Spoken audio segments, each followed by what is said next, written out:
Breaking news. Breaking news. Breaking news.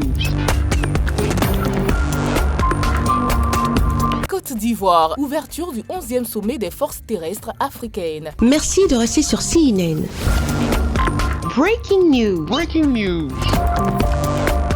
Le 11e sommet des forces terrestres africaines s'est ouvert lundi 8 mai 2023 à Abidjan autour du thème « Relever les défis de la sécurité grâce aux partenaires civilo-militaires ». 339 participants issus de 45 pays, 36 pays africains sur les 54 que compte le continent prennent part à ce sommet et 9 du continent européen et américain. L'objectif de ce rendez-vous est multiple. Il s'agit d'échanger sur les défis de sécurité en Afrique, de développer des solutions complémentaires et collaboratives aux défis de sécurité partagés à partir des différents réseaux de partenaires et de parler du terrorisme entre autres fléaux. Les travaux se sont ouverts en présence du ministre d'État, ministre de la Défense ivoirien, M. Téné Birahima Ouattara. Plus de 300 chefs des armées de terre, d'experts et de participants prennent part à ce sommet. Il s'agira pour nous de créer un réseau d'affinités en chefs militaires aux urgences sécuritaires diverses, mais aussi objectifs identiques, procurer une sécurité de qualité à nos populations. Pour le ministre Téné Birahima Ouattara, le thème de la rencontre montre la nécessité pour les États de réadapter leur stratégie en adoptant une approche globale et multilatérale de la lutte prenant en compte tous les acteurs, notamment les populations et les organisations de la société civile. Nous percevons ce sommet comme un forum d'échange franc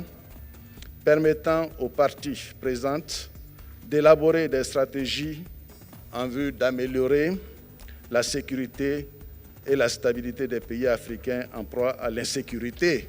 En ce qui concerne notre pays, la Côte d'Ivoire, nous nous sommes engagés dans la réforme de notre outil de défense afin de répondre efficacement aux menaces terroristes, notamment dans le Nord. Ce sommet est une opportunité pour la haute hiérarchie des forces terrestres africaines de penser des stratégies pragmatiques et réalistes face aux défis sécuritaires nationaux et internationaux. Il est à noter que ce sommet va durer 5 jours. Au menu, des conférences délivrées par des spécialistes ivoiriens et internationaux qui seront suivies d'échanges, de sessions en comité de travail ainsi qu'une visite de l'Académie internationale de lutte contre le terrorisme à Jacquesville le mardi 9 mai. La 10e édition s'est tenue à Fort Benning, aux USA, en mars 2022. Merci d'être sur CNN, la télévision autrement. Les programmes se poursuivent. Retrouvez en ligne toute l'information afro-mondiale sur CNN, la télévision autrement, C-Web Info et Radio Voltage 2.